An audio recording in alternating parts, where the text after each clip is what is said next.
We tend to treat wisdom teeth like unwanted house guests. They are often seen as evolutionary leftovers, biological quirks that outstayed their welcome and exist mainly to cause problems. But they are not defects. They are simply your third set of molars. They are the final adult teeth to develop, usually appearing in the late teens or early 20s. They are just late to the party. This animated diagram shows exactly why that timing matters. Watch as the adult jaw gradually fills with teeth. By the time those third molars try to arrive, there is often very little space left at the back of the mouth. In many people, the jaw simply does not have enough room to accommodate them comfortably. This creates a confusing situation. You sit in the dental chair feeling completely fine, and suddenly you are told a tooth that does not hurt might need to be removed. The disconnect happens because you and your dentist are evaluating different things. You are focused on symptoms. Your dentist is evaluating structure. The issue is not whether the tooth hurts today. It is whether the current positioning increases the risk of problems over time. To assess that risk, dentists rely on imaging, often a panoramic X-ray. This allows them to look beneath the surface and evaluate the layout of your jaw. They measure the angle of the tooth, how deep it sits, how much space is available, and how close it is to nearby structures, including nerves. If a tooth lacks space or grows at an angle, it may become impacted, meaning it cannot fully erupt into a normal position.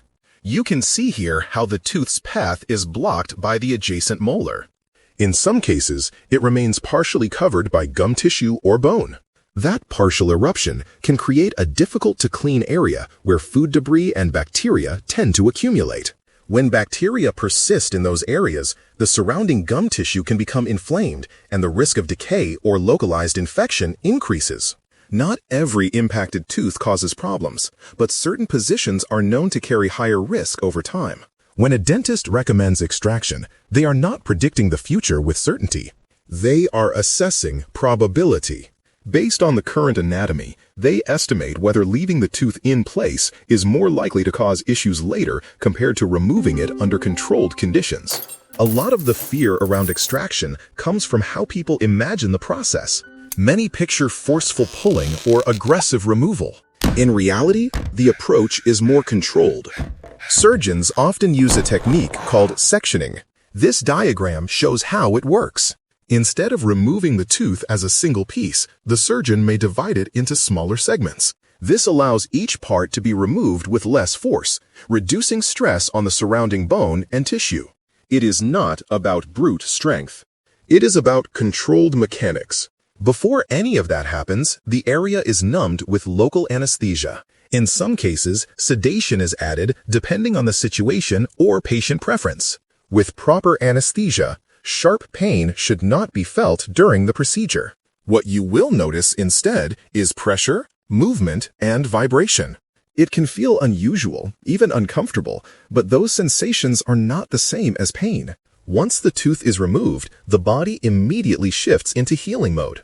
A blood clot forms in the empty socket, acting as a protective layer over the exposed bone and serving as the starting point for tissue repair. The first few days are usually the most noticeable. Swelling, stiffness, and mild discomfort tend to peak around days 2 and 3.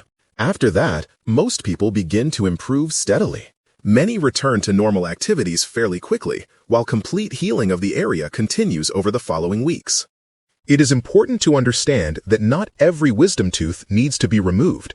If a third molar erupts fully, aligns properly, and can be kept clean, it may simply be monitored like any other tooth. Modern dentistry is not about removing teeth by default. It is about evaluating the specific structure and risk within each individual mouth. Wisdom teeth are not automatically a problem, but when their position creates predictable challenges, removing them can be a way to manage that risk before it turns into something more serious. Thank you for watching another episode of Medical Arts. Subscribe to be notified about our future videos.